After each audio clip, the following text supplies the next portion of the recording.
আমাদের দুই পাশের দুইটা কিডনি থাকে, এটা আপনার শরীর থেকে অতিরিক্ত বর্জ্য পদার্থ, রক্তে যে পচা পচা জিনিসগুলো থাকে, টক্সিন থাকে, এগুলাকে প্রস্রাবের আকারে বের করে দেয়। কিডনি নষ্ট হলে আপনি শেষ। কিডনি রোগী বেশি দিন বাঁচে না। কিডনি নীরব ঘাতক রোগ। এটা শরীরের 60-70% কিডনি নষ্ট হলে প্রকাশ পায় যে কিডনি আপনার ভালো আছে কিনা নাই আপনি বুঝতে পারবেন।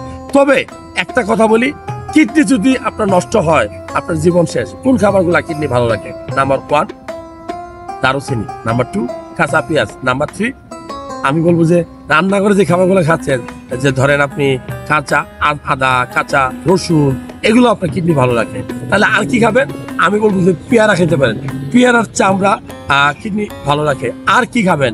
আমি বলবো প্রচুর পরিমাণে পানি খাবেন, আপনার কিডনি ভালো থাকবে। তবে কিডনি ড্যামেজ করে কি? কিডনি ড্যামেজ করে কামরাঙ্গা ফল।